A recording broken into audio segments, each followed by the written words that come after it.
Thank you for joining. I think from here on out in these Python tutorials, I'm going to have to go ahead and pre-record this content. In this particular case, we're looking at tutorial 15. This actually might help in terms of preparing some applications that you actually might need before the video starts, because sometimes he's not actually very good telling you the tools that you'll need before you actually start each lesson.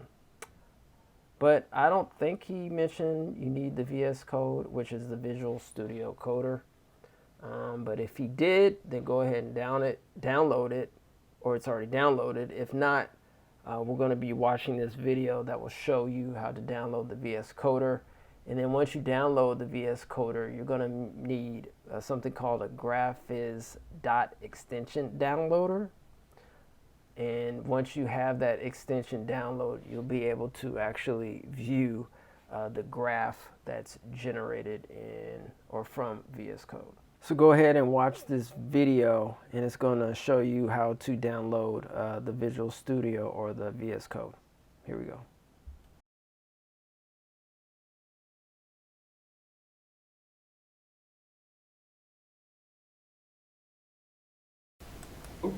So that you'll get the official website code.visualstudio.com. Click on this link. So here you will be finding the download for Windows. Just click on this one so that your download will be started, and just let's wait until the download has been right. So let it be complete. So you can see the download has been completed. So click on this one so that the VS Code will be get installed in your system. See, accept the agreement, click on next. So here you will be getting the location where exactly the Visual Studio Code is being installed. So if you want to change, you can change. So I will not change this one. I will keep like this.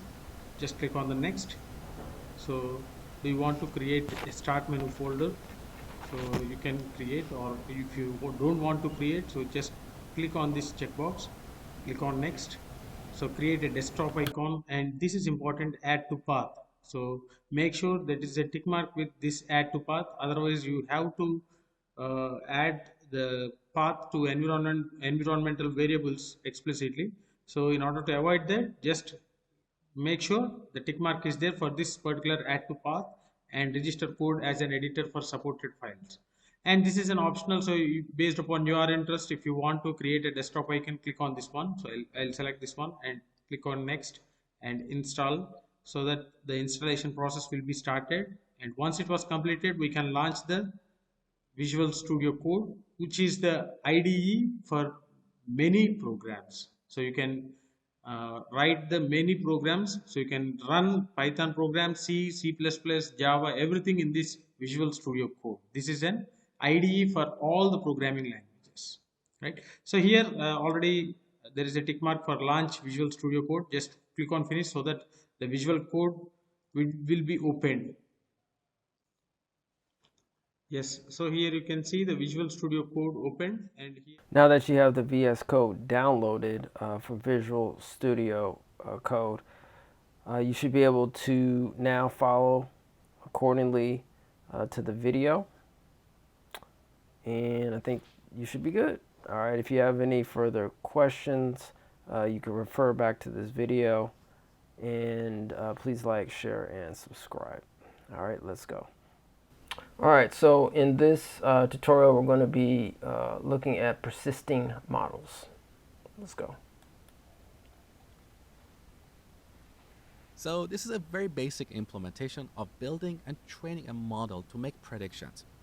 Now, to simplify things, I have removed all the code that we wrote in the last lecture for calculating the accuracy, because in this lecture we're going to focus on a different topic. So basically, we import our data set, create a model, train it, and then ask it to make predictions. Now, this piece of code that you see here is not what we want to run every time we have a new user or every time we want to make recommendations to an existing user, because training a model can sometimes be really time consuming. In this example, we're dealing with a very small data set that has only 20 records. But in real applications, we might have a dataset with thousands or millions of samples.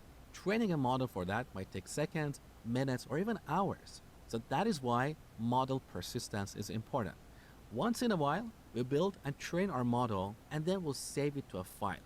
Now, next time we want to make predictions, we simply load the model from the file and ask it to make predictions. That model is already trained. We don't need to retrain it.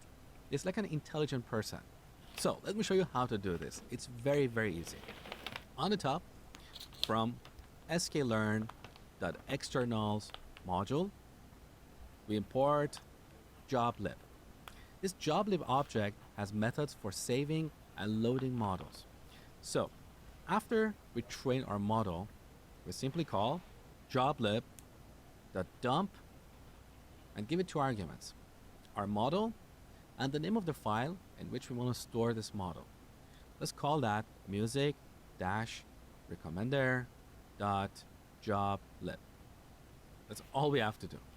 Now, temporarily, I'm going to comment out this line. We don't want to make any predictions. We just want to store our trained model in a file. So let's run the cell with control and slash. Okay, look, in the output, we have an array that contains the name of our model file. So this is the return value of the dump method. Now back to our desktop, right next to my notebook, you can see our joblib file. This is where our model is stored. It's simply a binary file. Now back to our Jupyter notebook. As I told you before, in a real application, we don't want to train a model every time.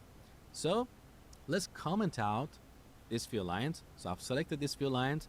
On Mac, we can press Command and slash, and on Windows, Control slash. Okay, these lines are commented out. Now this time, instead of dumping our model, we're going to load it. So we call the load method. We don't have the model. We simply pass the name of our model file. This returns our trained model. Now, with these two lines, we can simply make predictions. So earlier we assumed that men between 20 and 25 like hip-hop music. Let's print predictions and see if our model is behaving correctly or not. So Control and Enter. There you go. So this is how we persist and load models.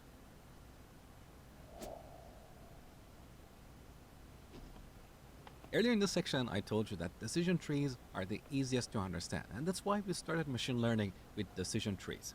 In this section, we're going to export our model in a visual format, so you will see how this model makes predictions. That is really, really cool. Let me show you. So once again, I've simplified this code. So we simply import our dataset, create input and output sets, create a model, and train it. That's all we are doing. Now, I want you to follow along with me, type everything exactly as I show you in this lecture. Don't worry about what everything means. We're going to come back to it shortly. So on the top, from sklearn, import tree. This object has a method for exporting our decision tree in a graphical format. So after we train our model, let's call tree.export graph viz. Now here are a few arguments we need to pass. The first argument is our model. The second is the name of the output file. So here we're going to use keyword arguments because this method takes so many parameters, and we want to selectively pass keyword arguments without worrying about their order. So the parameter we're going to set is out_file. Let's set this to music-recommender.dot. This is the dot format, which is a graph description language. You will see that shortly. Now, the other parameter we want to set is feature_names. We set this to an array of two strings, age and gender. These are the features or the columns of our data set. So they are the properties or features of our data, okay? The other parameter is class names, so class_names. We should set this to the list of classes or labels we have in our output data set, like hip hop, jazz, classical, and so on. So this Y data set includes all the genres or all the classes of our data, but they're repeated a few times in this data set. So here we call y.unique. This returns the unique list of classes. Now we should sort this alphabetically, so we call the sorted function and pass the result a y.unique. The next parameter is label. We set this to a string all. Once again, don't worry about the details of these parameters. We're going to come back to this shortly. So set label to all, then round it to true, and finally filled to true. So this is the end result. Now let's run this cell using Control and Enter.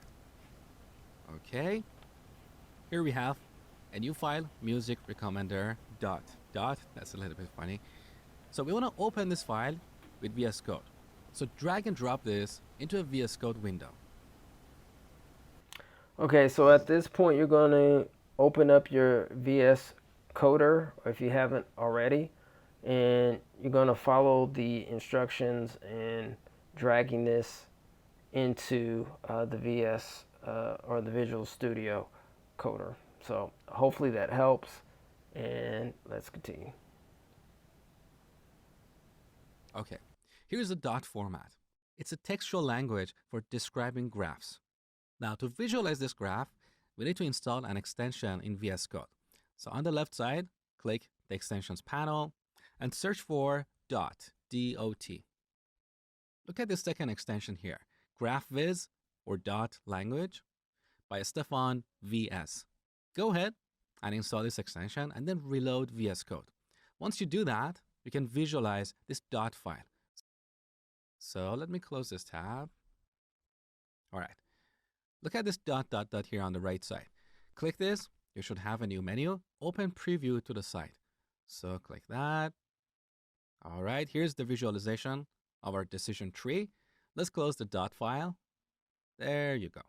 This is exactly how our model makes predictions. So we have this binary tree, which means every node can have a maximum of 2 children. On top of each node, we have a condition. If this condition is true, we go to the child node on the left side. Otherwise, we go to the child node on the right side. So let's see what's happening here. The first condition is age less than or equal to 30.5. If this condition is false, that means that user is 30 years or older. So the genre of the music that they're interested in is classical. So here we're classifying people based on their profile. That is the reason we have the word class here.